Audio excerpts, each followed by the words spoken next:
All right. Well, it's a catchy tune, isn't it? It's I a little know. I'm catchy dancing. tune. Yeah. Mark DeVol from You Can Bet on That. So how are you? Good. How are you? I'm good. This, the only thing I don't like about the ATR No. microphones is this bright. Now you plug XLR, so you don't. It doesn't power that light like it does. Right. There's no. For Yeah. me, I use the USB connection, and so that light comes on, and I hate it. There was one time I was using it at an actual press conference, and like the light was shining in some guy's face, but like he was right there, and the light was just like right in his eye. It was quite embarrassing. I went to the movie theater for the first time in like 7 years, Mark. Okay, so not just pandemic, but I mean, you hadn't gone to the movies in a while. I think the last movie I saw in theaters before this just a week ago might have been Mad Max. Okay, all right, Might have been either Mad Max or Mockingjay Part 2, whichever one's more recent. Okay, I think that's the last movie I saw in theaters. Wow. I am enjoying the world healing. I very much enjoyed A Quiet Place Part 1. You mean Part 2 or no? Hold on, Part 1. Part 1. Okay, the first one that came out before. Gotcha. Exactly. Okay, right. As did I. And when John Krasinski was when he held strong at the idea that he was going to wait until theaters were open again to release it, I was like, if the creator of the movie is this determined to make sure that your experience is inside the movie theater, and I'm confident I'm going to enjoy it, I will come out of my my hibernation of going to the movie theater and go see it. And let me tell you, Mark, it was absolutely wonderful. Okay, great. Yes. Good. So if anybody is wondering, is that worth it? The use of silence and sound in that movie is just, it's brilliant. Great. Yeah. Now we're here to talk about gambling themed stuff, but I had to, we talk about TV and movies. I figure it was noteworthy that I've been to the movie theater for the first time in 7 years. Tim Kennedy's in the house. By the way, Tim Kennedy sent me a really nice message earlier. He was like, "Hey, I love you. I just got to listen to the last episode, but I made it 2 minutes into the soccer stuff. Couldn't do it." Tim is very good at showing up for these live streams. He really is. Yes. Yeah. Yes. I have I'll talk about this more in my monologue following this, but I am going to be starting a very brief semi-part-time outlet for soccer betting specifically, because I know it's a very small part of my audience that enjoys it, but I have noticed that there's a large appetite within that part of the audience. So I am going to be extracting soccer stuff for the most part from the Better Life and going into another outlet, so that way we can all enjoy the content without having to navigate around the soccer stuff. Good. Oh man. Mark, are you enjoying? I mean, I'm giving give people a couple minutes to hop on a stream here before we get started. Are you enjoying any new television shows? Well, I might as well bring up a couple of gambling, or I should say more Vegas related. On Netflix recently, Army of the Dead, a new zombie movie that takes place virtually entirely in Las Vegas, just came out recently. Zack Snyder.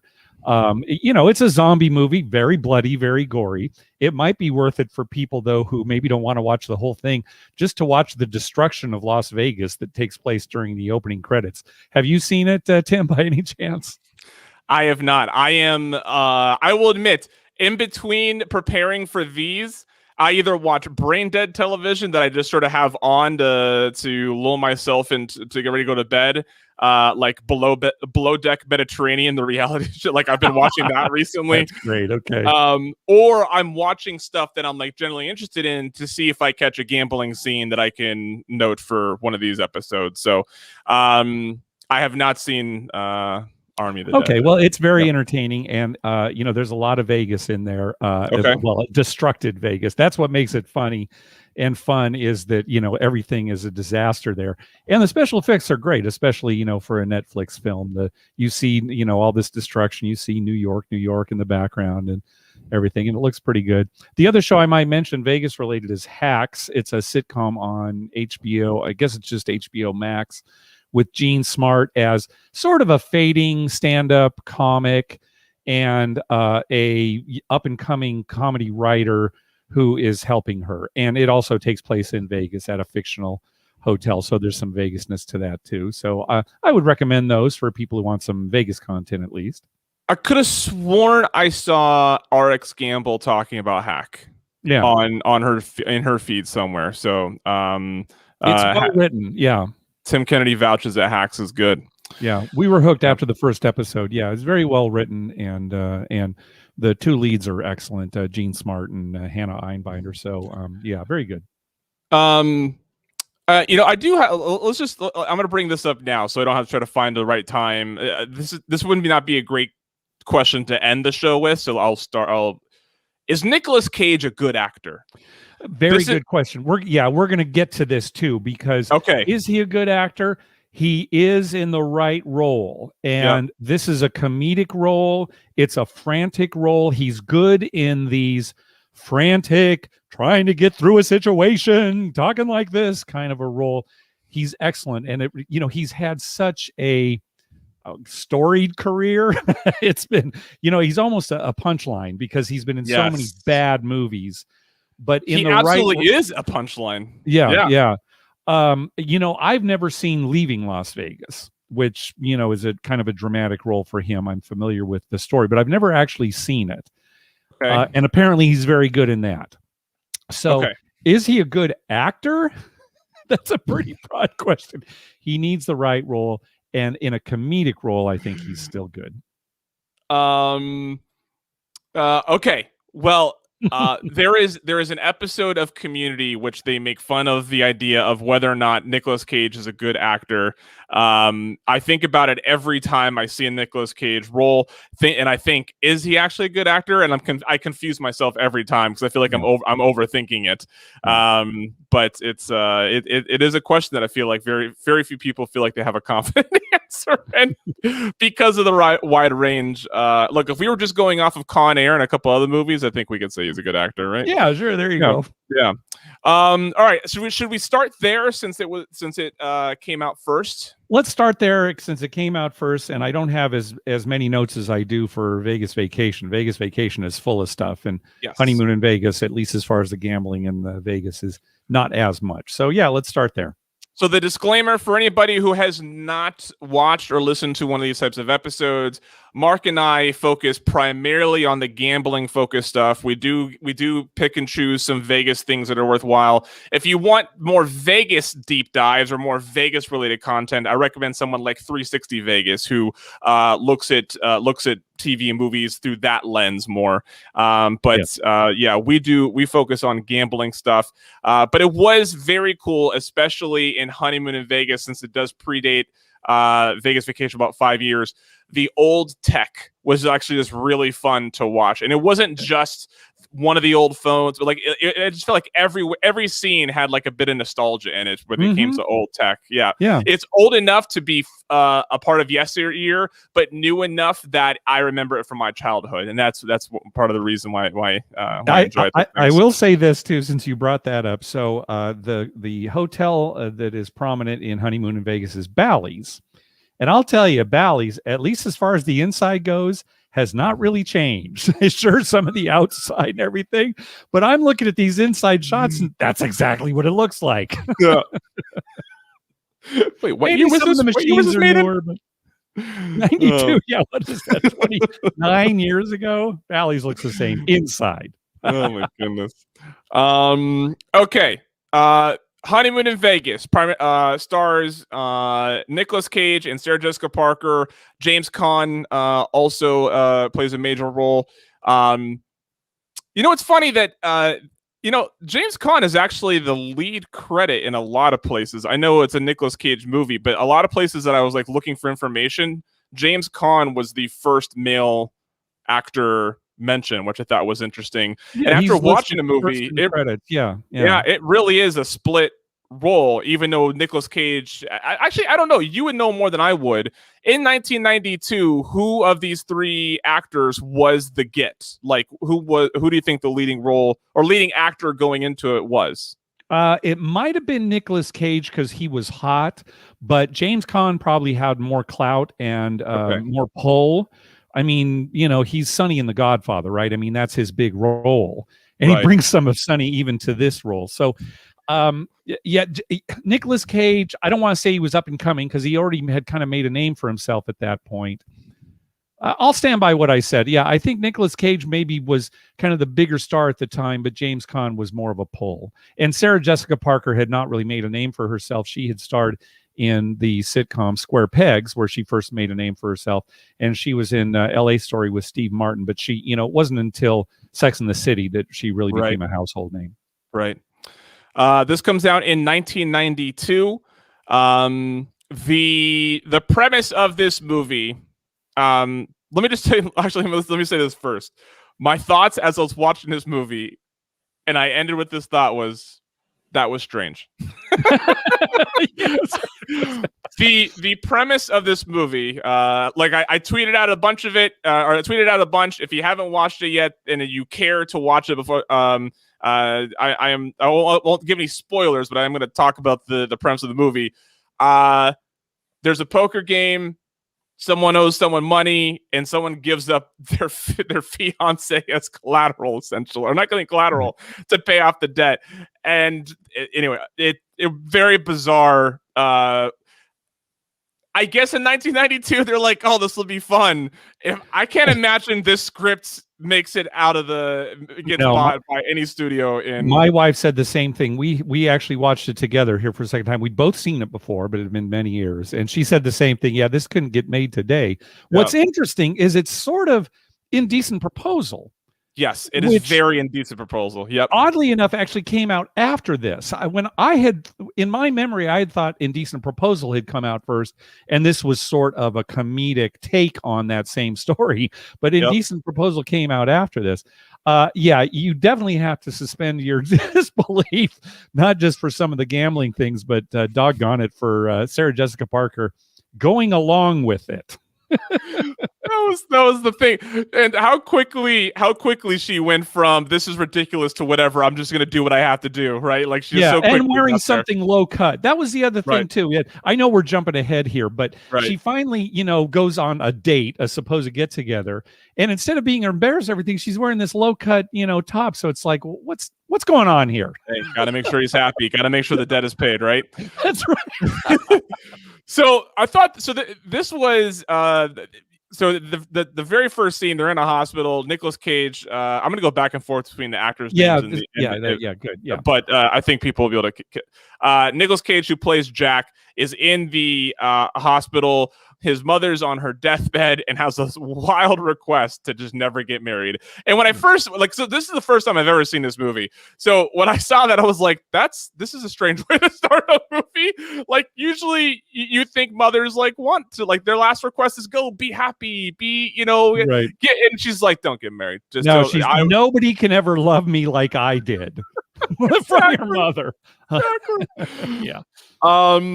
Then it goes into an animation at the beginning, which is kind of depressing. The animation of this little guy trying to get to the top of a wedding cake to get his bride, and the storm cloud keeps on barring him from doing so. And then after a minute, it goes on forever. It feels like. And then by the time he gets to the top, she's already gotten down and run away, and then he's depressed again. And I was like, this is a strange movie. It's 7 minutes in. We finally get our first gambling scene. Jack is playing poker with his friends. She plays dumb walking up. I thought this was great writing. She walks up behind him. Sarah Jessica Parker, playing Betsy, walks up behind Jack and is like, "Oh, are the pretty ones with the crowns? Those are kings, right?" And then she quickly plays it off like, "Haha, aren't I funny?" And I thought that was a nice little I enjoyed that. Yeah. Yeah, I'm thinking Pepsi might have been a sponsor of the film because, oh my gosh, there is so much Pepsi on that table. It was the first thing I noticed about that scene. It goes boom, the scene was there. I was like, oh, there's Pepsi and they're playing poker. Very good. Yeah. A few minutes later, He's walking. I really enjoyed this exchange. Jack is walking with his friend, who also happens to be a bookie. I don't know. I'm assuming that they're friends. They seem pretty chummy. His friend says, "By the way, you owe me $50 from the Notre Dame game." A guy runs up behind them and is like, he's like, "Hey, let me. I want to get Georgetown." And the bookie's like, "Wait, we got to lay 3." And the guy's like, "They're laying 2.5 uptown." And he's like, "Good. You want Georgetown? Go uptown." Yeah. Refuses a bet. Yeah, I love that.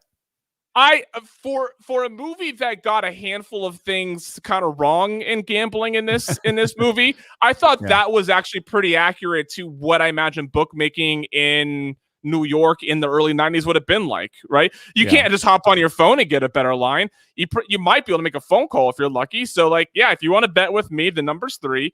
If you want a better number, go uptown. Great early scene. Yep, I agree. Yeah. By the way, James Caan gets a lot of gambling in Vegas roles. I mean, sure. Well, and he was the star of Las Vegas, the TV show, right? He was running security in that. Yeah. Oh, yeah. And he was the star of The Gambler, which was remade here recently with Mark Wahlberg in the role. But a 1970s version of The Gambler, sure. Yeah. Yep. He walks into the hotel. He's told that his suite isn't available because the president of Brazil is in there. He's talking to someone who is acting on behalf of his usual host, and he goes and grabs the guy's crotch until he decides. Until the guy says, "Yeah, I'll get the suite ready for you." So I understand that the writers are trying to tell us this is how powerful and influential this guy is. Does anybody really believe that the president of a foreign state can just be removed from a Vegas suite because of high rollers here? Yeah, you're thinking, okay, is James Caan character connected? Right. Is he in the mob? And there's never any indication that he really is. Although it's sort of they really make those implications that he could be, but never give you enough evidence to say that he is. Right. Yep. Right. Yeah. But I thought I was like, I get what they're trying to do. Like, I understand the message. There's only so much you can do in 90 minutes, right? So you have to convey a lot on a character and stuff. But I don't know. I mean, I've been in foreign service before. I'm pretty sure that the president of Brazil is going to be like, well, you can go tell that guy to go fuck himself. Yeah, maybe if it had been a lesser dignitary, right? But the president of a foreign country, that's rough. Yeah. That was funny. Then there was a boxer meet and greet. Now, I could have sworn someone said, was that Mike Tyson? That wasn't Mike Tyson. No, that wasn't Mike Tyson. Okay, I think I got confused because Mike Tyson gets brought up in a scene earlier in a completely unrelated scene, and I think my mind was thinking Mike Tyson. So then I see a boxer who kind of resembles him in front of a sign that says meet and greet. I was like, Mike Tyson wasn't doing meet and greets at the Valley lobby. But the boxer was named Ernie Shavers. It was a real boxer. Right. Okay. But certainly not the caliber of Mike Tyson. No. Because we see him later in the movie, and I'm like, okay, that's not Mike Tyson. But then I was like, but wait, who did I see in the first? So it must have been the neurolinguistic programming of them putting Mike Tyson on my brain. Yeah. So Betsy and Jack. They end up at they go to Vegas for the for their so Jack has been evading getting married. Finally, Betsy kind of pins it on him. He's like, fuck it, let's go to Vegas and get married. And I think the term that he towards the beginning, he's narrating the movie. There's not so much of that later on, but he's narrating at the beginning, and he actually says the die was cast. That's how he phrases that they're going to Vegas. So the die was cast. There you go. A weird style choice to do narration early on and then abandon it completely. Yeah. I know. Yeah. So they get to the airport. Betsy ends up winning a slot machine at LAS immediately. It's like the first thing you see when they're in Vegas. They get to Bally's. They get the Alibaba suites for $120 a night. That's right. I imagine. He does say that he does say his bookie helped him up. I think he actually says Sally, which is his bookie's name. Right. So somehow the bookie helped him get a good deal on the Alibaba suite. The Alibaba suite. That's right. So Jack ends up getting a ends up getting an invitation shoved under his door from Tommy, played by James Caan, an invite to a poker tournament, or a poker game, I should say. And he just sort of assumes that it's the hotel taking care of new guests. So he goes to this poker game. I think it's a six-handed game with James Caan's character, his sort of right-hand man, and a handful of other people. And I know it's difficult to say, like, what would I think in that situation? One, because that was 20-something years ago. Two, because we've already been introduced to James Caan's character and we know his motivation here. But, I mean, it already, like, is that a thing that hotels ever did? Host a poker game in a guest suite when there's no one else from the hotel around? Like, I was like, how gullible is this guy? Yeah, would Nicolas Cage's character have been that naive? Because we find out earlier, isn't he like a private detective, or he basically finds people that are cheating on their spouses, right? So you think he'd be sort of he wouldn't be this naive, but yeah, he's just it's a game for new guests of the hotel. That's how he's that it was phrased in the invite. Yeah. Now, because we do this show, I can't not see this happen and not think of you. There's string bets all over this game. The game is nothing but string bets. Yeah, I have a lot to say about this poker game. He's invited. They give him, I think, $1,000 to play with. That's the real incentive. Is here's a free $1,000 to play with, and he doesn't know that James Caan character actually has an ulterior motive. But let's talk about the game a little bit. First of all, the one poker player who is to James Caan's left is Jerry Tarkanian. He was the head coach for the UNLV men's basketball team. Is that really? Yeah, very famous at the time amongst all college coaches. He's not playing himself in this role, but that's who it is. And during the scene, at one point, you see him actually kind of chewing on a towel, kind of biting down on a towel. Yes. Okay? And that's something that Jerry Tarkanian would do during basketball games. It was from his early days in high school and what have you. And it became kind of a superstition that he would do, although it was sort of a nervous habit too. Sometimes the towels would be moist, sometimes they'd be dry. But you look at it, there's even a statue of him in Las Vegas where he's got the towel in his mouth. So that was sort of his I don't know, calling card, if you would. That was his particular oddity, was he would, bite on these towels during basketball games. So they have him do it during the poker game, just to kind of make fun. Again, he's not playing himself, but just as a joke. And for today's audiences, they'd look at it and think, what's he doing? Why has he got a towel in his mouth?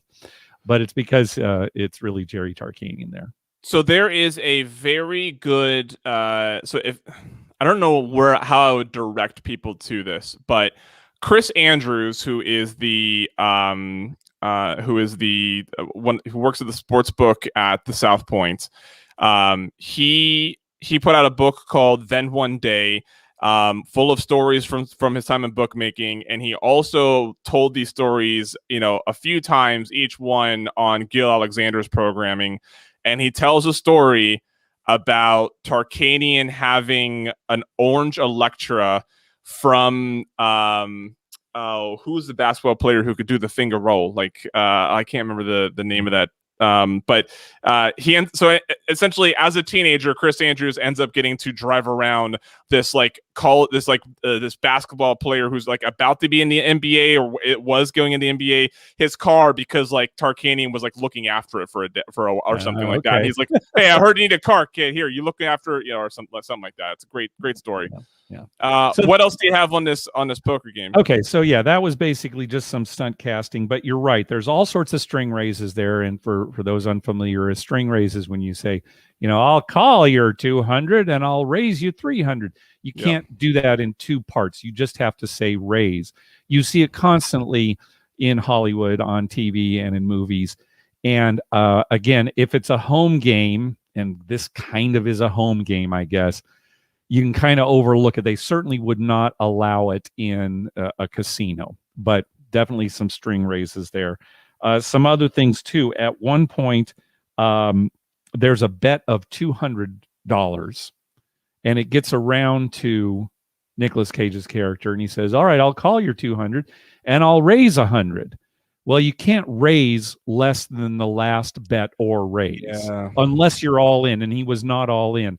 This was kind of an easy thing to get right, and I'm surprised they got it wrong.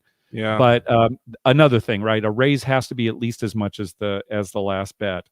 The only other thing, it comes down to table stakes. We've talked about this before. You can't, as a player, go to chips that are off of the table or your car or anything else and make a bet and force the other player to call that bet. Now, this happens here. You can, if both players agree, then sure. Okay, we've got all our money in. Do you want to go further? Here, I'll put my car on the line. Okay, I'll put my house on the line. If they agree, that's one thing. But you can't. And in this scene, James Caan actually asks for more chips. They bring him more chips to the table.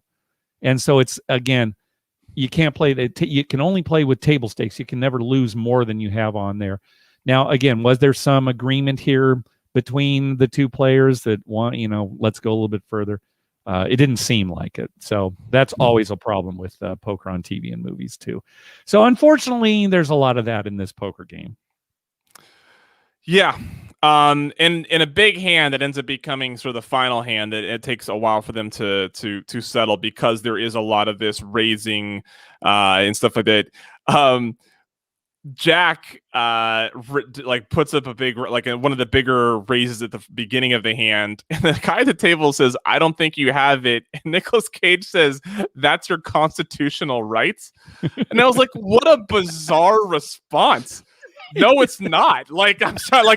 You don't have some right protected by the Constitution to not believe. I mean, you're free to. There's nothing saying you can't do, but you're not protected by the Constitution to be able to believe that I don't have the hand I'm representing at a poker table. That's not an amendment. So they keep on. So Jack and Tommy keep on going back and forth and raising. And of course, Jack doesn't have any money. And so when he needs to raise, he's taking a line of credit from Tommy.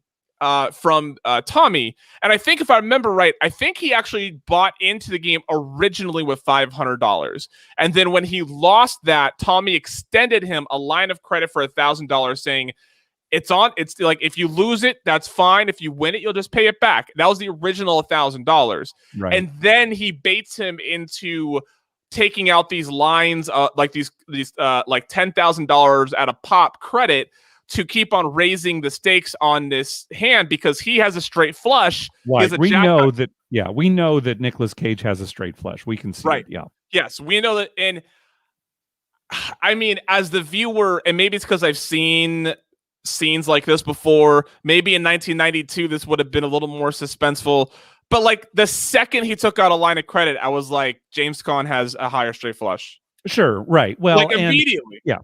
And James Caan has an ulterior motive here, so we expect that he's going to be cheating and basically forcing this action. So yeah.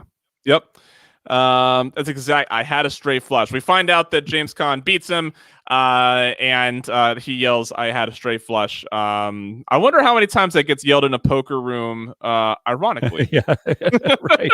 Well, that's one of the jokes as the movie goes on. Is and even when he's trying to explain himself to the fiance, right? I had a straight flush, right? An unbeatable straight flush. Well, it wasn't unbeatable. I know that now. It's Nicolas Cage in that frantic, angry, nervous. That's where he's the best. That's where he's a good actor. Absolutely. Carl Schlegel's in the house. Mr. Schlegel, good to see you. I still need to come by the farm and pick up some produce. I'm a little light on the produce. So he ends up owing Tommy about $65K. And then this goes into probably my favorite dialogue from James Caan talking about debts. Talks about countries, businesses. Sometimes they don't have to pay their debts, but individuals, they have to pay their debts, especially gambling debts. And I was like, And it blew my mind. And to your point, the poker stuff was so easy for them to get right. They got the sports betting stuff really well. They got the gambling culture, like here, like the gambling debt's different, right? Yeah. They get all these sort of nuances of betting down, but the poker game they couldn't get right. It's kind of strange.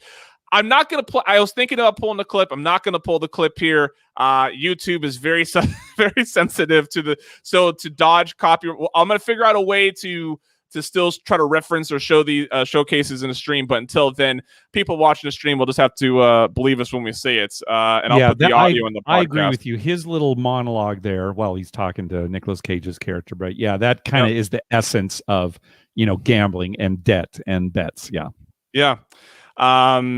It's very, very well done. They settle the gambling debt on an agreement that Tommy gets to like have or date, or the terminology was kind of weird on how they were settling it, but like he gets to like have her as his company for the weekend, Betsy. Right. And it's because he saw her earlier just walking through the casino, and she was a dead ringer for his dead wife. So that was his motivation for setting up this poker game and beating Nicolas Cage. Yeah. And this is the point in which it's like, oh, this is indecent proposal. Like this is how I even though this movie came out before that, when seeing this movie now, I was like, oh, it's one of those storylines. Yep. Do you think, and this is purely from a movie producing point of view, would this type of storyline be at all entertaining or interesting if it was two women negotiating over a man? Like, do you think as an audience we would find that interesting? Because I think there's something about I think the gender dynamics here really matter in this type of storyline. Sure. I don't know if James Caan and Nicolas Cage were two women and Sarah Jessica Parker was just this cute guy, and this same sort of like indecent proposal, gambling debt settlement came on his company, I just don't think we'd find it as risque in the same way or as indecent. Right. Yeah. No, I agree with you. And I'm thinking we both kind of were saying, oh, this movie couldn't be made today, but could it be made with the gender roles reversed? And Very maybe possibly. It could, right? Yeah. Huh. That's a good question. Yeah. Yeah. And Sarah Jessica Parker is probably old enough that she could be the James Caan character. Yeah, she this, could. Right? Yeah, that would actually be good casting. Yeah. Yeah. So they settle the gambling debt. So Jack is down by the pool. He's trying to talk Betsy into this. He says, "You know what a straight flush is? It's almost unbeatable." Or he says it is unbeatable, and she's like, "Oh, yeah." She points out that clearly it's not. So he goes. They finally get into this. Or she finally kind of agrees to this. Not only agrees, but like claims she's going to go along with it. They're on sort of a get to know you date, and Nicolas Cage runs to a roulette table while they're like doing dinner and a show. And he goes to a roulette table and he tells the dealer, "It's extremely important that I win." Such a great line. Coming from Nicolas Cage, right? He's dead serious. Yeah. It's extremely important that I win. It's not ironic. I want to say that at tables now when I'm at Vegas Vacation. That's going to be going around telling dealers, "Look, it's extremely important that I win." So Sarah Jessica Parker, so Betsy and Tommy, they go on this date, and Tommy is telling her about his wife and all that, and really kind of buttering her up and make it like really kind of establishing rapport with, and then kind of throws a curveball, and that the weekend together didn't stipulate where, and then he ends up taking her to Hawaii. They end up running off to Hawaii. Nicolas Cage is in his room watching TV, and the guy on the TV is going over poker hands, and he says, "And then the unbeatable straight flush." And it is such a great dig. It is one of the great moments of that movie is where, you know, he's so depressed, and then he's got a gambling video on, And it says, and of course, the unbeatable straight flush. Dr. Mike, our friend Paul, we actually saw the movie together. We always, laugh about that part where he's watching the video. I do want to talk about the video just briefly. Now, if you actually look at it, the gentleman in the video, his name is John Patrick. He released some gambling videos. It must have been around that time, maybe late 80s, early 90s. And you can tell that they've actually changed the audio. If you really look, he's not actually saying that. They put it in there so that it would be a funny moment in the movie. So it's not actually dialogue from the video, but they are using one of these John Patrick videos, and he's pretty controversial amongst gamblers for a lot of reasons. For example, he doesn't believe in strictly following basic strategy that's been created for blackjack, by computers. He's got his own basic strategy that he really pushes. Like, for example, you don't split eights or aces if the dealer is showing a 10. I mean, things, like that are just purely wrong. So he made a name for himself, but he's not very well respected amongst real gamblers. But he definitely made some money. I remember when those videos came out, they were on VHS and they were sold in stores. So can I be real with you here for a second? Sure. I might edit this out depending on how you respond to this. All right. If someone is down, if you bought in for, I don't know, 50 bets and you're down to your last like 5 bets at a blackjack table, if you get dealt 2 8s against a 10, I will not shake my finger at you if you just take the hit and just that's fine. I have no problem with that. No, I have no problem with that. And that might have been actually his rationale for it, was money management. He was more about money management than actually, playing correctly necessarily. So yeah, I have no problem with that. I'm just saying that at least John Patrick was not very well thought of amongst serious gamblers. So take that however you want. Yeah. Sure. Oh yeah. Okay. I would never tell somebody how they should or shouldn't play, especially when it comes to doubling down and splitting in blackjack, because it means risking more money. Yep. And if you've just put all your money out there, I'm not going to insist that you go back into your wallet to make the right move, right? I am so glad to hear you say that, because recently on one of my Patreon shorts, I said that exact same thing. I was like, it is okay that if you have all your money out there and you get a double down situation, it's okay to not go for the money in your wallet. Just take the hit and hope you win and have more and can continue playing. Let's say you're a blackjack player and all you do is play, red chips all day long, $5 bets, literally. Yeah. And then for some reason, you're about to go home and you turn to your buddy and you say, you know what? I've got $1,000 in my wallet. I'm just going to put it all out there right now. Just $1,000.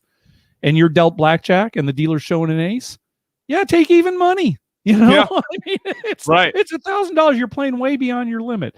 So sticking with, absolutely playing the right way is not necessarily the right thing to do depending on the circumstances. Yes. Good. We should have. No need to edit that out. No, we should do an episode one time where we say even though we say that these are all the ways you should be gambling, all the decisions you're making, here's actually how we really feel. here's where it's okay to go against this. If you make a huge wager and you want to take even money, we're not gonna shake our head at you. Now, I would have said, hey, you shouldn't have made that big wager. Right. I'll go ahead and say that. But if you've already done it, yeah. But so there's only just a couple more scenes here. There's a lot happens in Hawaii, not gambling related. My question to you, have you been to Hawaii? Yeah, a couple times, yeah. Have you been to Kauai, the island that they're on? Uh-huh. Yes. Absolutely beautiful. This is my endorsement for the island of Kauai. Beautiful. Yeah, I would recommend Kauai. I've been to 3 of the islands, I guess 4. No, I'm sorry. Kauai, Maui, the Big Island, and Oahu. And yeah, Kauai, the Garden Island, it's very nice. Yeah. If you want the hustle and bustle of a big city, Honolulu on Oahu, that's good. But yeah, Kauai is just beautiful. I agree. Yep. There's an incident. So there's an incident in the airport. It's not gambling related, but I thought this was really a interesting dated thing. Nicolas Cage is trying to get a ticket to get to Hawaii so he can chase down Sarah Jessica Parker. He is upset because the line is taking so long because Ben Stein, of all people, is at the front of the line trying to get a ticket for another day. And Nicolas Cage loses his mind. The lady at the counter says, "Sir, you need to go back to your line." And he says, "Or what? You'll put me in airport jail?" And I was like, Yeah, that's what happened. Or real jail. Yeah. You won't be flying for a while if you don't calm down there, Nicolas Cage. Yep, it dates the movie for sure. Yep. James Caan. So this is interesting. This is a and I'm curious to know your thoughts on this as an audience member. So as James Caan is trying to woo Sarah Jessica Parker, he keeps on claiming that the game was legitimate. And up to this point, there's no real evidence that it wasn't, right? There's you have this feeling that the whole thing was set up like to do this, but the hand itself, there was no clear like evidence that the hand was set up. What are your thoughts on that hand that he lost? Was the dealer a mechanic who dealt that hand, or was James Caan's character just waiting for that type of scenario to pounce? So you're right. The movie doesn't provide any evidence that there was cheating or it was a setup. But sure, I'm convinced that it was. Yeah. That he set it up. That's either you had a mechanic dealing, but yeah, he deliberately set it up so that Nicolas Cage would have a lower straight flush. Yeah, he wasn't just waiting for that opportunity. He set it up. Okay. Yeah. Because the whole time I'm waiting for like him or his buddy to say something that like gives us the hard yes of like, yes, it was set up.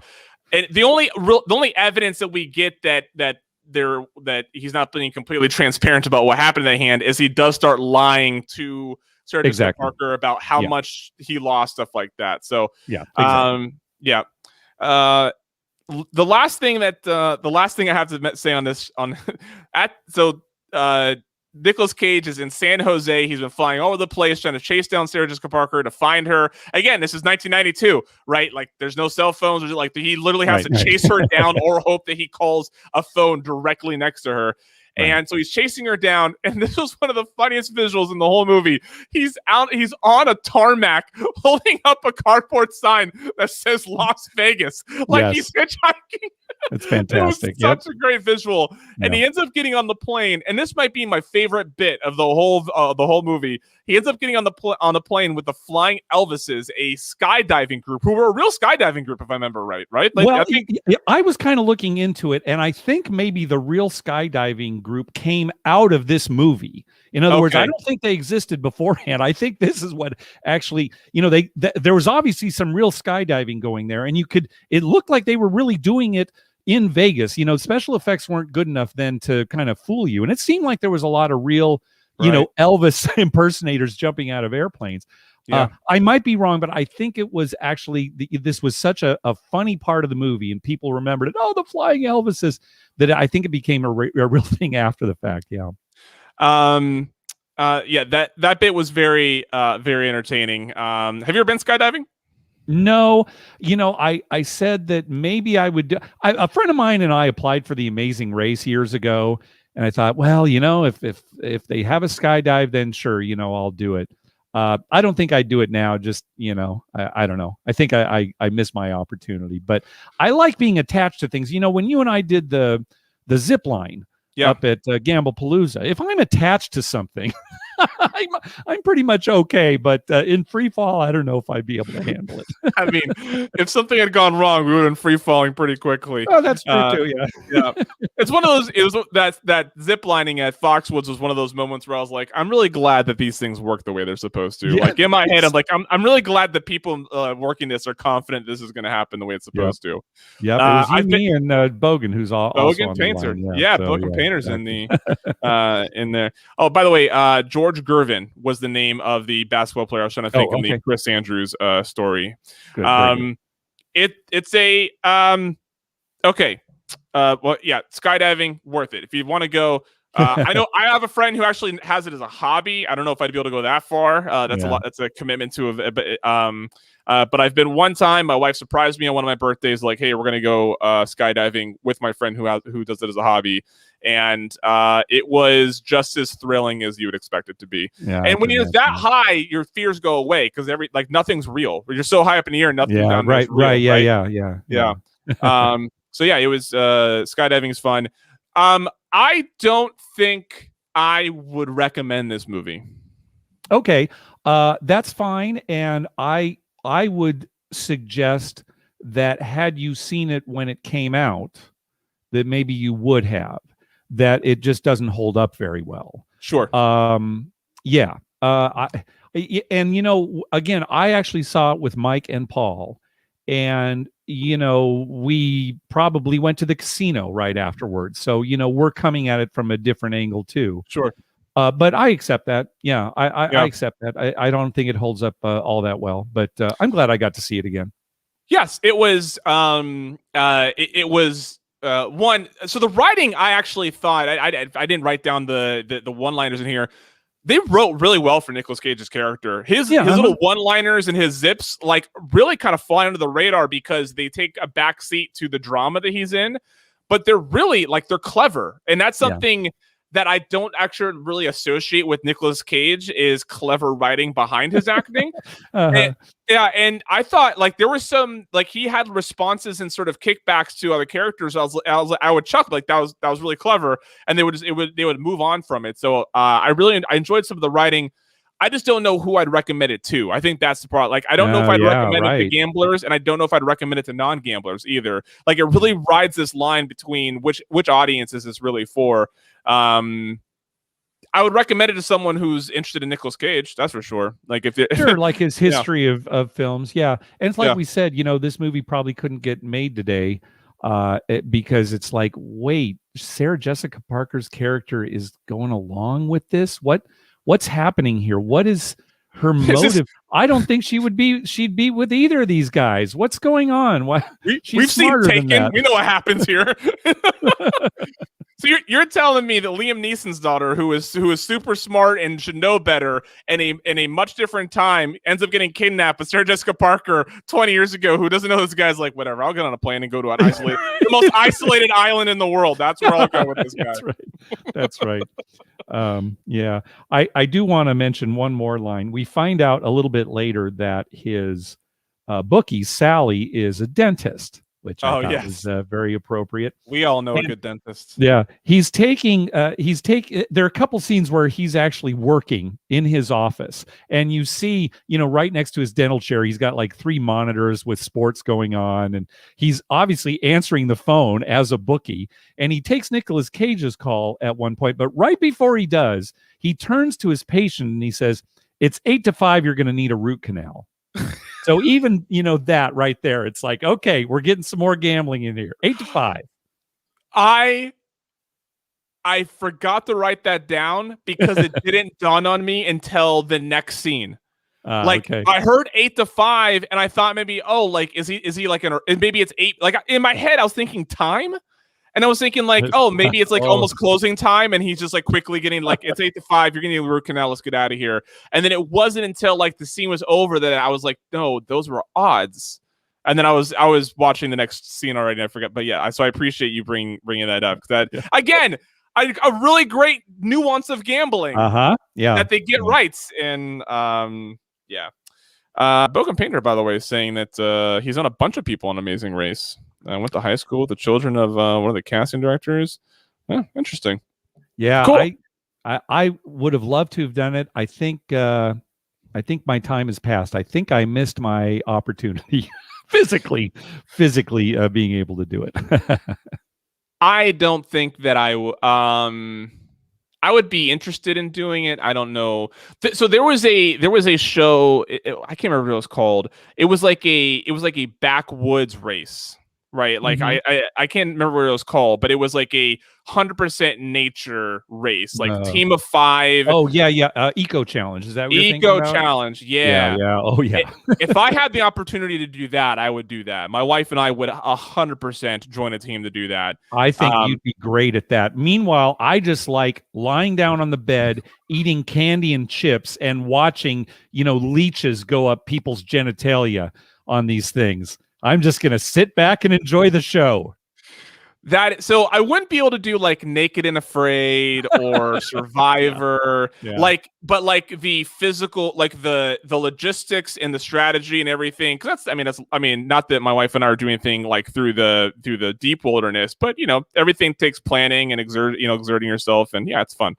And like I would only do that if someone was like, if someone was like, would you like to do this? I'd be like, sure. I'm not even going to put in the effort to try to do right, that. you're But not if I was invited, sure. That, I would have loved to have done the Amazing Race, but I know that some things would have frustrated me to the point where I might have wanted to quit, and it would have been with like the language barriers when it comes to cab drivers, things like that, in a foreign country, things that in some ways you have no control over. That would have probably driven me crazy. Anyway, it would have been nice. Don't count on it. As someone who has been in many foreign countries, in the countries where I do not speak the local language, trusting that you and a cab driver are on the same page when it comes to a request is a huge. There's a large amount of trust that you're putting in that situation of like, please don't make me end up in the next movie of Taken with what's about to happen. Yep. Okay. Probably the movie more people are interested in hearing us talk about. The movie that I feel like gets quoted at least once on every gambling trip that I'm ever on, whether it's by myself or by someone else who's there. I think Tony Snyder has at least 3 or 4 lines that I hear him say every trip that I'm on with him. Vegas Vacation, starring Chevy Chase. Came out in 1997, a part of the National Lampoon series, their vacation series. A couple things before we get into this. I'm not going to remember the Beverly D'Angelo plays Ellen. Right. Randy, is it Quaid? Randy Quaid, right? Mm-hmm. Quaid plays cousin Eddie, which might be the best performance in the whole movie, to be honest with you. You have to be a special kind of actor to pull that off, and not only does it pull it off, it's like believable almost. Like I feel like that person exists in the world somewhere. And then Ethan Embry plays Russ, and Marisol Nichols plays Audrey, the daughter. I remember my dad watching National Lampoon Vacation movies, but this one I didn't watch until I was older. I remember the original Vacation. I remember Christmas Vacation, and I don't know. In 97, I might have been just too young for him to want to expose me to maybe a gambling Vegas themed, or I might have been just too old for my dad and I to sit down and watch a movie. I can't quite remember where that sits, but I actually didn't end up watching Vegas till much later in life when I was an adult, and I appreciated Vegas. I knew who Chevy Chase was, obviously, from this and other things that he did. Is Chevy Chase the godfather of physical comedy? Well, I mean, maybe since like the 70s, but I would say like Buster Keaton. I mean, if you really want to, I mean, if you're going back to filmed things, I'd say Buster Keaton, is the godfather of physical comedy. Is Chevy Chase on the Mount Rushmore of physical comedy? Yeah, I guess so. Just, he made Falling Down an art form on SNL really when he originally is. So, yeah, sure. Yeah. I only ask because I didn't realize it until just recently when I started rewatching his stuff, but I was like, holy smokes, this guy just fumbles over everything. Like, it's just such a part of the way he acts. And it's often funny. Okay. Vegas Vacation. Oh goodness, where is it? There it is. There are my notes. Opening. I feel like this is something we can all resonate with. Clark Griswold is reading a Vegas pamphlet in the car and yelling, Vegas, Vegas, Vegas, Vegas. Yeah. And I was like, I don't read pamphlets anymore, but I can definitely appreciate being excited for a Vegas trip and can't get the word Vegas out of my head. Yep. And he's driving like crazy and almost causing accidents, not really realizing that he's about to run people over. And I love it because one of the skateboarders, instead of getting upset, hi, Mr. Griswold, as he's going over curbs and stuff. Yeah. He announces the Vegas trip to his family. It's disregarded as a place that you can even bring a family, and Audrey even says there's nothing to do there. 92, I wasn't going to Vegas yet. You tell me about what Vegas's reputation was at the time. Well, Or, okay, sorry, 90, this 97. is 97. 97, right? Yeah. So it was starting to be, that's when they started, making it family friendly, right? Excalibur had opened, MGM Grand had opened with an amusement park on there. So when Clark at the beginning is showing the brochure and says, look, it's a family vacation spot.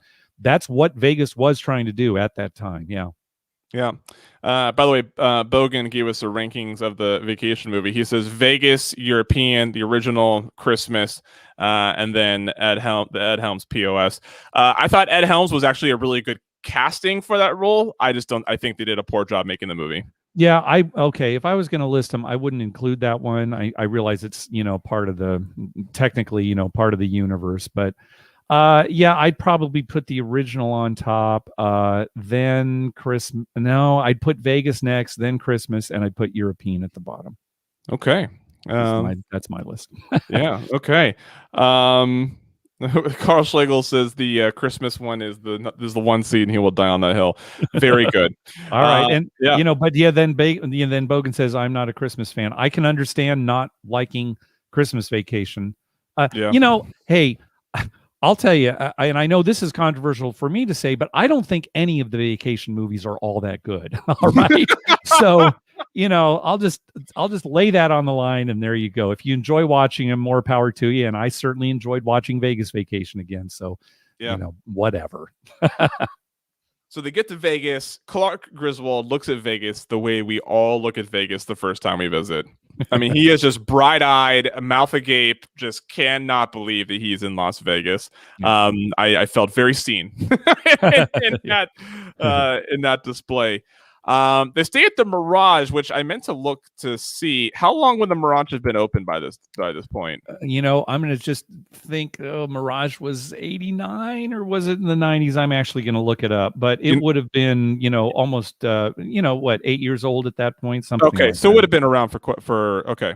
Yeah. Who's I bet Bogan Payne 89. Okay, actually, so I was right on 89. Yeah, okay, Kennedy so about about 8 years. Yep. Mm-hmm. Yeah.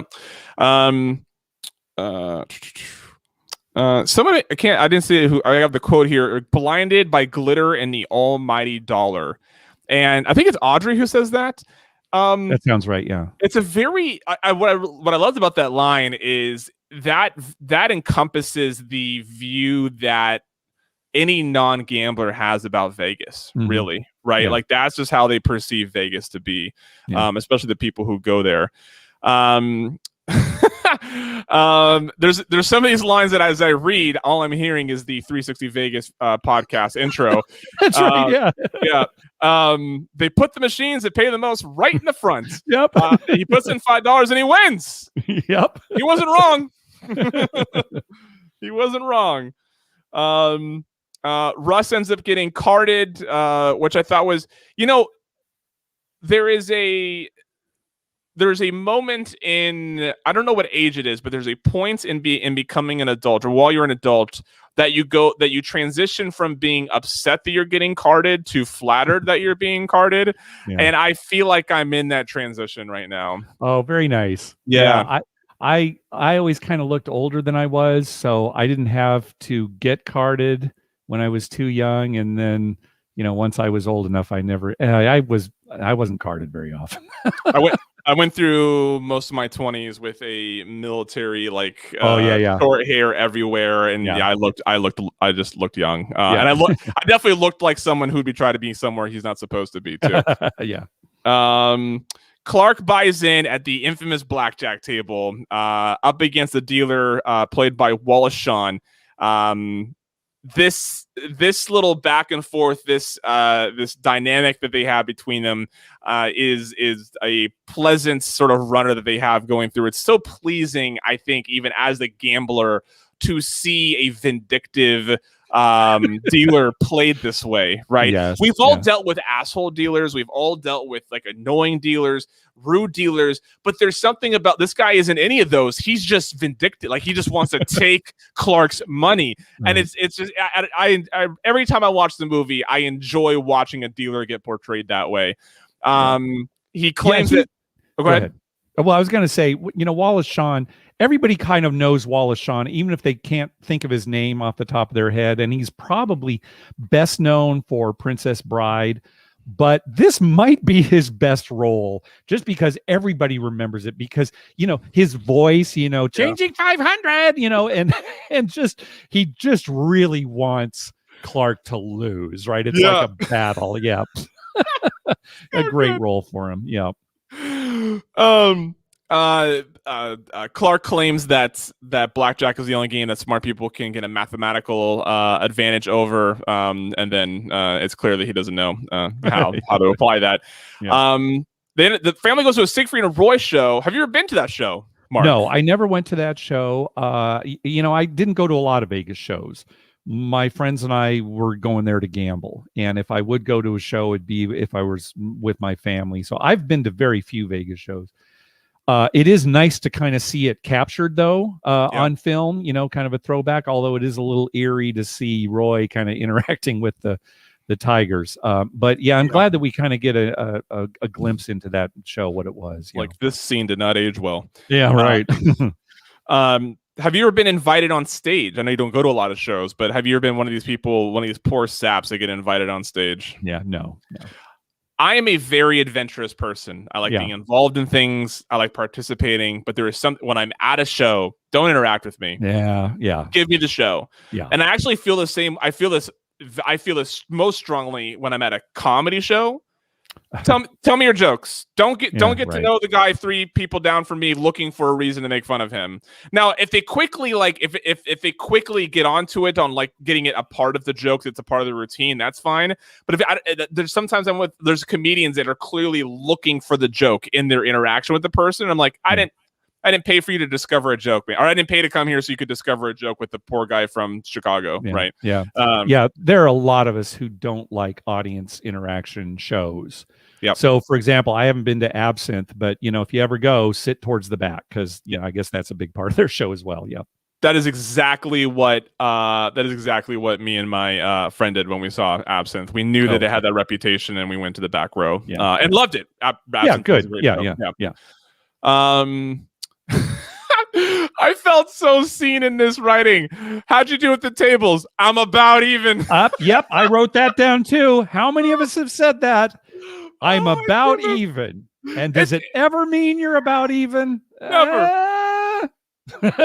Here's why. No gambler who's up even only $10 will not tell you that they're up. Or exactly. If you're up, you tell people I'm up a little, even if that little is only $10, right? Yep. So about even only ever means that you maybe really are literally at even, or you've lost. Right. But man, it was the delivery was perfect. The whole exchange was so perfect. Yep. Russ, I hear this in my head every once in a while. I want to gamble.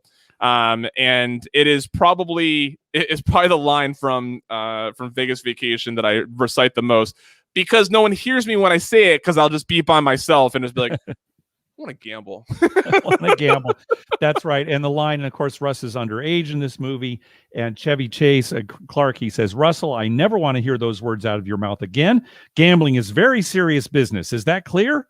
Excuse me a minute. And then it's a single shot where he gets up from the table, goes, makes a bet on the roulette table, loses, and then goes back to the table. Yeah. Really good single shot, in the actual Mirage. Yeah. Yeah. Nice one shot. I think he put his money on black and it comes up red. If I remember right. Yeah. I love it. If you had to sprint into the casino to quickly get a wager down to just scratch an itch, what table would you run to? You know what? I'd probably go to the craps table and put money on the field, just because it would be so fast. It'd be faster than a roulette. It'd be faster than waiting for a hand dealt in blackjack. I just put money on the field and go. Yeah. Yeah. Okay. Randy Quaid, brilliantly written, makes me chuckle every time. I don't know what I mean. Cooking the chicken on the hot rocks. I'll take a little bit of the yellow. Don't get cheap on me now. There's a line. Oh goodness, I'll have to find it. What are some of your favorite Randy Quaid moments in here? Well, I need to find this this quote here while Yeah, I well, can. it's that same scene before he asked for give me a little bit of the yella. He's paying for Clark's buffet. They're all going to the buffet, and I'm not sure exactly where they are. Is it the Mirage? I don't know, but he says best $1.49 buffet in town. It's like, Yeah. oh, there are multiple $1.49 buffets. Yeah. This is the best one. He's done it due diligence. He knows which one's the best. That's right. All right, this is possibly the best line that Cousin Eddie has in the entire movie. I hear Tony Snyder recite it every time I'm on a trip with him.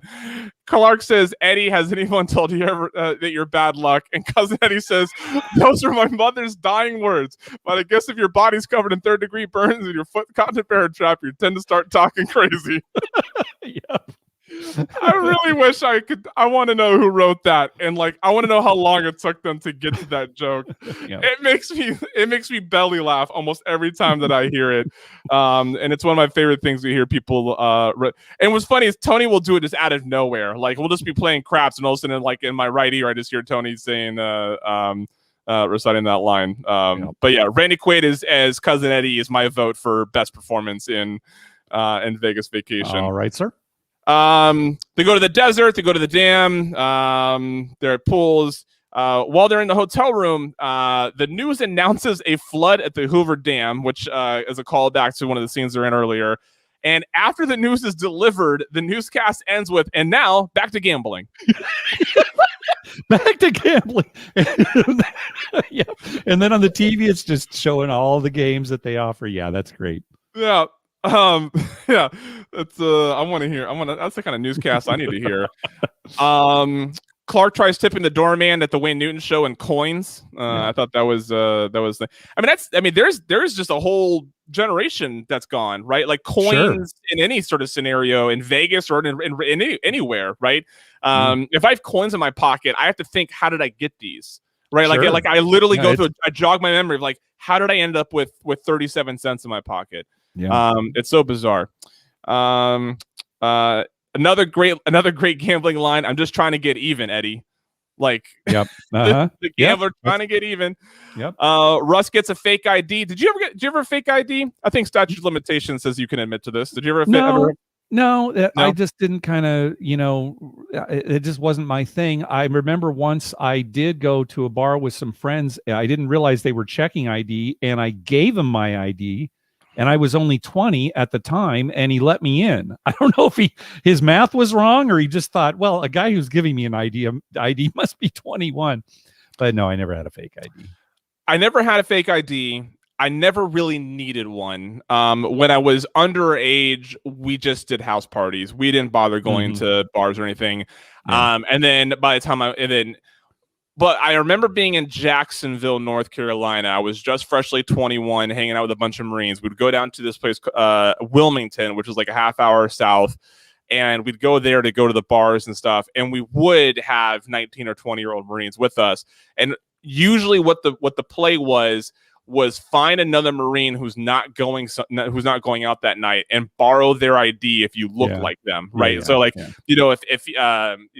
you're Hispanic, find another Hispanic Marine that looks similar to you, and then the play would always be give them the card and then turn to talk to someone while they're looking at the card, so they only see the profile, and it's dark, and they and it usually worked. Yeah. Yeah. That was the play. Not that I'm not down to telling anybody how to possibly against the law, folks. Yeah, it's against the law. All right. The bat dealer is back at the blackjack table and just kind of epically destroys him. I mean, it's it looks like he's doing well with the female dealer, and then Walshawn comes back and just absolutely destroys him. And just the mannerisms, the him leaning across the table laughing at Clark Griswold, all of it just brilliant performances. Clark could walk away, right? But Clark wants to beat this guy, right? It's become his personal mission now. Yes, exactly. Yeah.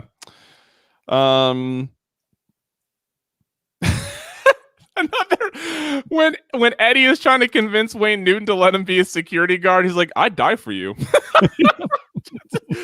Oh man, Eddie's such a great character. Russ buys in at a craps table for $5, goes on an absolute heater. This scene reminded me how the All Tall Small has absolutely ruined a come out role. Because the first part of this scene, he gets like 4 or 5 like 7s in a row in a come out roll, and it's exciting for everybody because it's a frontline winner, right? But now no one's excited about the frontline winner because it means they have to re-up their bet in the middle.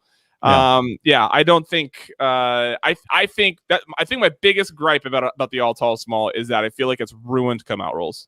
Well, and that's one of the reasons Mike I think he prefers All Small Tall, but he'll make a case for the fire bet because the 7s on the come out don't ruin the fire bet. Yep.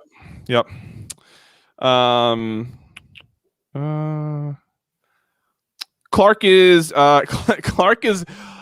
learning about baccarat from the TV in the hotel room, and then his wife tries to seduce him, and he's originally not interested. Look, I love gambling. But if my wife was wearing that and was trying, I could quickly go from learning baccarat to whatever attention she's looking for pretty quickly. I think you and I are the same. I think you and I are different from Clark Griswold in that respect. Tim? I really hope I hope there's more ways we're different from Clark Griswold. But yes, that's at least one of them. Yeah. But one thing I did appreciate is when the lights go out, as they're transitioning scenes, you hear Clark Griswold go hard 6 coming out. There you go. The hard way bet. The hard way wiener bet. Is there a game that has more sexual innuendo than the craps table? Yeah, I don't think so. Oh my God. You gonna bet on the cum? I guess. Oh, I didn't realize it was that kind of game. Russ ends up being linked up with some high rollers, offered a suite, and when he gets up to his comp suite, immediately starts jumping on the bed. Look, I'm about to be 36 years old, Mark. If I get comp to suite, there's a good chance I'm jumping on the bed too when I get in there. Me too. Yeah, I agree. I'm about 20 years older, but I'd probably do the same. Clark is reading a book on counting cards, and he suggests a loan day for everybody to do their own thing.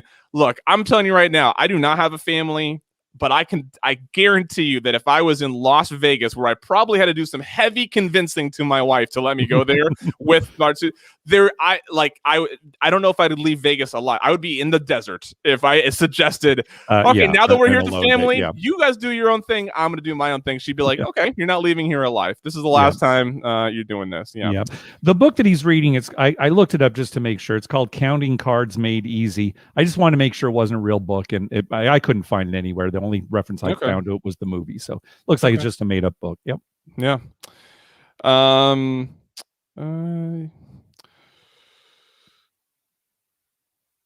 How about you give me half the money you were going to bet? We'll go in the back. I'll kick you in the nuts, and we'll call it a day. Just fantastic. Just a fantastic line from Wallace Shawn to get making fun of Clark. The table. Then I think that sequence ends with the entire table getting blackjacks except for Clark, who ends up just getting a 6. Right. Yes. Yeah. And it was funny because I was like, it's one of those like, of course, it's almost a predictable scene as they're going through dealing out blackjacks. You know what's coming, but it still pays off every time. Yep, he's Delta 6, and Wallace Shawn kind of shrugs like, "What are you gonna do?" Russ wins a new Viper, which is the second car we've seen him win off of a slot machine so far. We learned that Clark has gambled away $26,000. $22,600. Or $22,600. I have to check my dyslexia there for $22,600. That's some negative variance. I assume it's virtually all at the blackjack table. And at one point, he was spreading some big amounts. He was playing like 3 hands. Were there some black chips out there? There was something. I think so. Yeah. I mean, he was constantly pulling out stacks of hundreds, right? Right, So, going to the ATM and getting more. right. Yep. Eddie spots Clark some money from his backyard, or not backyard, from the area that is around his trailer. Yeah. Clark goes to a locals joint, which I think is probably one of the more unique parts of this movie, and one of the things that I think so many of us appreciate. Sure, for gamblers, yeah, this is kind of the scene. Yep. Yeah. They go to a locals joint with different games. These are the games that we see. Pick a number, coin toss, rock, paper, scissors, guess which hand, and this is the funniest part, Casino War. Fantastic. It was a joke in this movie that they were dealing the game War in a casino. In 97, that was a big joke. And since then, somebody saw this movie and thought, hey, what a great idea for a real casino game. And that's why we have Casino War for real. In 2021. So National Harbor is considered a pretty classy joint. Right? So it's a nice sure. spot. Yeah. They now have stadium gaming, which, if you ask me, is them kind of stepping down from the tier that they're try to be on into a sort of like normal, like they're taking that step towards locals joint. Okay, fair enough. Sure. Yeah. But one of the stadium gamings offers Casino War, and I'm like, just stop it. Just I mean, you can offer Baccarat here, like that at that particular station. It's roulette, craps, and Casino War, and I'm like, really? Casino War was the game you had to offer here? Wow. I wonder how many people play it. I don't know. I mean, it's one of those games where, it's sort of boring enough at a real table, but at least at a real table there are cards and there's interaction. I just can't imagine playing Casino War at stadium gaming. I'm sure some people do, but wow. I've seen people. So in casino on a stadium gaming, there's multiple hands, right? Like there's multiple. It's not just the one hand. You can it's like blackjack where there's multiple hands that just deal all the hands. Right. I mean, I see people open up the Casino War and just play like 6 hands, and then they'll lose all of them, and they'll play them. All right. As I'm sitting there patiently waiting 30 seconds in between each roll for the dice to go out, I guess I can't complain, or I can't be too judgmental. Like I don't know if my life over here is any more exciting, but I can't. I'm with you. Casino War already is not a fun game. I've played it one time. I think I have too. First time in Vegas, I was like, oh, Casino War, and I played it, and I was like, that's dumb. Why would I do this? And I think it's the last time I played. Yeah. Casino War. By the way, can we talk about how Wayne Newton walks into a scene with I can never remember the wife's name. Ellen, Beverly D'Angelo, yeah. He walks into a scene with Ellen at his house, and he has a full wedge of cheese and a cheese grater. The whole business with Ellen and Wayne Newton is strange because she goes over to his house. And when he gives her a lock of his hair as a gift, she seems kind of put off, right? And she quickly comes up with a reason to leave. But then, like in the next scene, she's wearing all this Wayne Newton swag. Yeah. Right? Like, and then she goes back there. Yeah. And they're eating pasta. And he's ready to grate the cheese. I'm wondering if maybe they cut some scenes out to kind of explain what's going on. I mean, it's a comedy. You don't have to explain everything. But that whole Wayne Newton Ellen thing was weird. I just love that he has this entire estate. Someone else clearly made the pasta, but Wayne's bringing the chease. He's the one walking in full cheese wedge, not even like a little block of cheese. Right. It's a ridiculous. Yes, exactly. Yeah. So good. Props to Wayne for doing that. I thought he did it for someone who is a performer, not necessarily a movie actor. I thought he did a pretty good job. Yeah, it's fine. He's kind of self-deprecating in a way. Well, I guess he makes himself look kind of silly in some points. Right. So yeah, that's fine. Yeah. If the family kind of comes back together after they've all sort of had their own little wild days or nights or whatever, and Clark is clearly like flabbergasted at like what his family has been doing, particularly his son who is wearing a nice suit and has been like high rolling, and his daughter who looks like a go-go dancer that they have to go extract her from this go-go cage. Look, if I made the mistake of telling my not quite old enough children to run around Vegas, if I found out that one of them became a high roller and the other one was a go-go dancer, I think I'd actually be kind of okay with that. I'd be like, okay, I see. Okay, yeah, like right. you guys came to Vegas and you did Vegas as you could. Like, what would you expect two young kids to do on their own in Vegas? Okay. All right. I don't, as a parent, I don't know that I can share that view, but it certainly makes for good cinema. So here's my question though. I say that jokingly to line up the. What would you go looking back at the late 90s? What could a parent of a teenager reasonably expect their kids to do in Las Vegas left alone? I would say the amusement That's productive. parks. Well, I'd say the amusement parks at the time. MGM had an amusement park. Circus still has one. Maybe go to a water park. Yeah, there was more for families to do, but yeah, it would be, hey, go to MGM amusement park. Here's the your all day ticket. Go for it. Sure, in the late 90s. Yeah. Okay. So Clark comes clean about the loss amount. She gives Clark $2 to get their money back. And what do they choose? Keno. Excellent. Their numbers, the numbers they at least announced are 16, 7, and 44. But I think they're doing a 10 spot. They don't win, but the guy next to them does. And the guy croaks out of excitement, drops the ticket. And what I thought was funny is, I guess it was for for the humor. Obviously, it's a comedy, but like there's they try to build suspense of this vacuum coming across and like Clark having to like discreetly try to like step on and drag, just pick down it, bend over and pick it up. No, if they don't notice the ticket's there, they're not going to notice you picking it up. Okay. Yeah, I agree. Although I think it's not that they can't just pick it up. I think they've got a moral dilemma. Is this our ticket? Can we pick it up? I think that's where the suspense is are they going to take this dead man's ticket and cash it out? Even though it kind of did seem like the man was, giving his blessing. Right. Okay. Yeah. That's the dilemma. It's not that, oh my gosh, the vacuum. It's more like, do we have a right to this ticket? Should we pick it up before the vacuum gets it? Yeah. I'm saying at the very least, I'm picking it up so that way someone gets it. There you go. Right?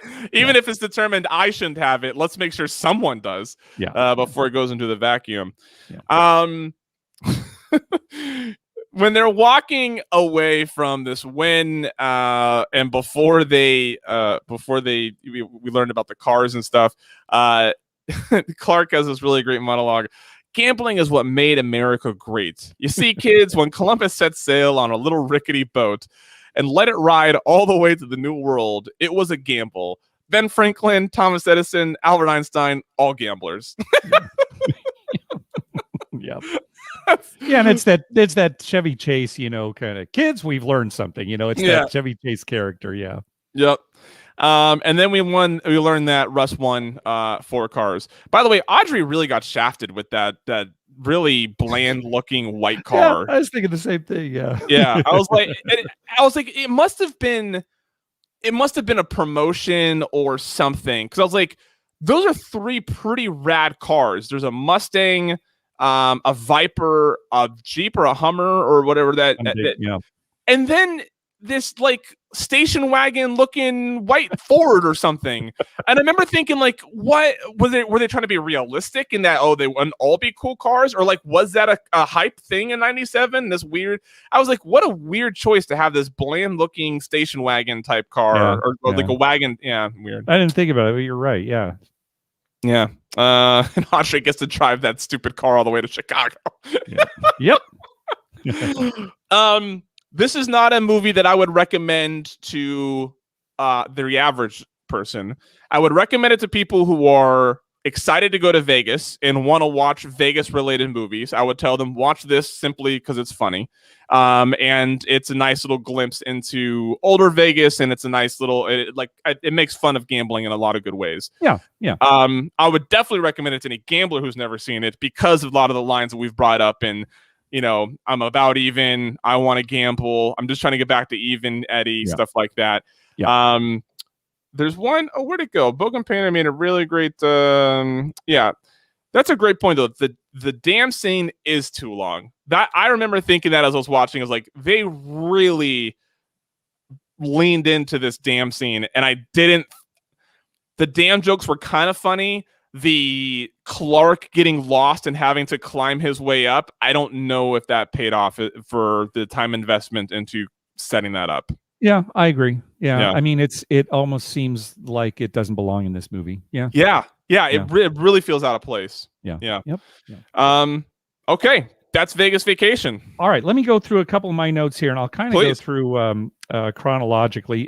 Towards the beginning of the movie, when they haven't gone yet, and Clark is trying to convince them to go, one of the things he says to them is, "You guys are growing up so fast, I hardly recognize you anymore."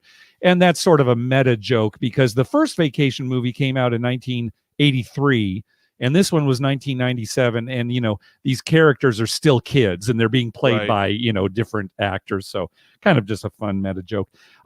Towards the beginning, when they are first at the Mirage, there's a scene before he starts playing at Wallace Shawn's table where they're just showing different games throughout the casino.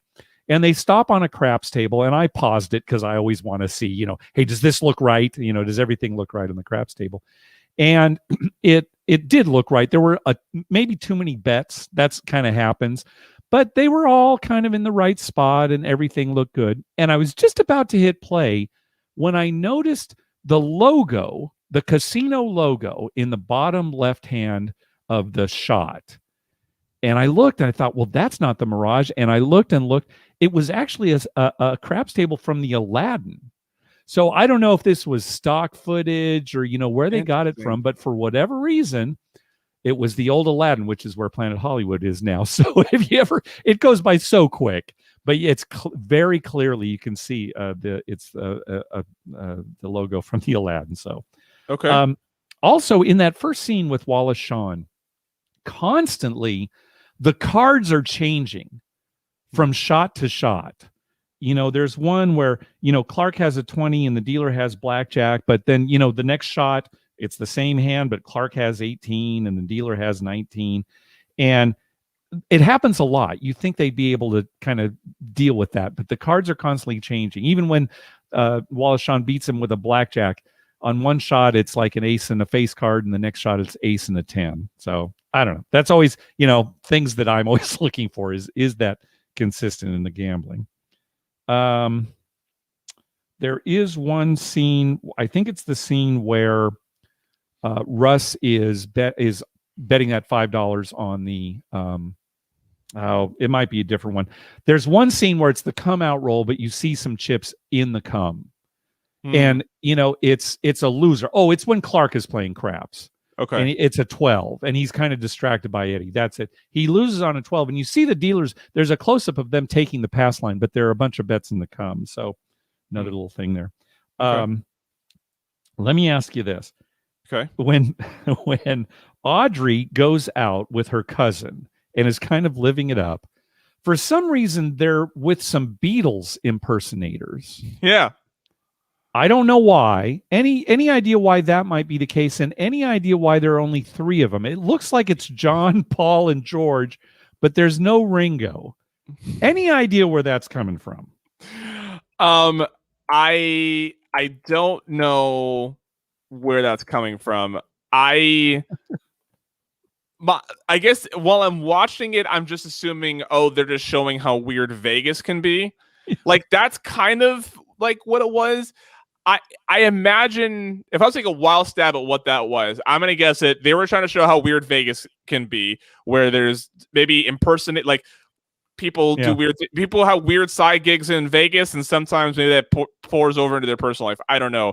And maybe there's a chance that like the 4th Beatle got sick or something, like whoever was supposed to play Ringo couldn't make that day. And they were like, it doesn't matter enough for us to care. We're rolling with 3 Beatles. We're just, yeah. A couple more things I will say. When Russ is at the table and there's that high roller at the end. Oh, this is I don't know. Go ahead. She asked, "Have you guys been together longer than the real Beatles?"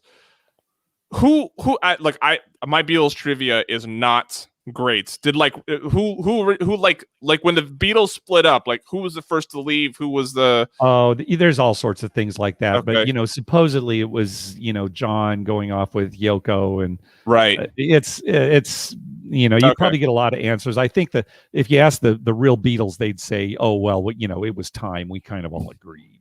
Yeah. Yeah. We were the biggest act in the entire world, and we decided just stop. Yeah. I mean, when you think of it, I mean, really, the Beatles weren't together all that long. It was basically one decade, and that was it. So yeah. So again, when Russ is playing and there's the high roller at the other end of the table that gets him set up with the massages and all that kind of thing, that's actually Jerry Weintraub, one of the producers of the film. So just kind of a little thing there. He also does some acting, but some more stunt casting there. That's Jerry Weintraub. And the final thing I'll say is, so Ellen and Clark get remarried at the end of the movie at the Chapel of the Bells. Yes. And in fact, in Honeymoon in Vegas, it's the same that's one. where they get married. So, kind of a tie-in between the two movies, Chapel of the Bells. So there you go. Those are my notes. Yeah. Very good. Okay, here is what I would like to do for maybe the next episode, if we can get enough submissions in time. If not, maybe the following one. You and I, Mark, have received a number of tweets, more so definitely in the past month or two than before, or emails. People have just say, hey, have you seen? People are recommending TV episodes, movies, stuff like that. Right. I want to start looking at some of these scenes and shows that people are submitting, because I want to encourage that sort of interaction. So tell me what you think. So when it comes to, if someone is recommending a TV show, we'll start with TV show, because movie is maybe a little bit easier. But like, what do we need to know? We need to know obviously the name of the show, probably season and episode, right? Yeah, the name of the show, episode title, season and episode, and streaming, where it streams. Yeah. And that's the other thing too. Sometimes you can't get a hold of them. So yeah, that would be the information we'd need. Sure. Yeah, and then probably if it's a whole episode or a specific scene, that's good too. That's the other thing too, right? So a lot of exactly. Is the whole? Can we talk about the whole episode because it's really a gambling related plot? Or is it only one little tidbit? Yeah, like we've been getting from The Office and Rick and Morty, that kind of thing. Yeah. So if you're watching here in the stream, I don't have a place to send you right now. But by the time this gets set up or sent out on Thursday, I will have a place on the website at thebetterlife.us that'll have a submission form where you can put in the things that we need.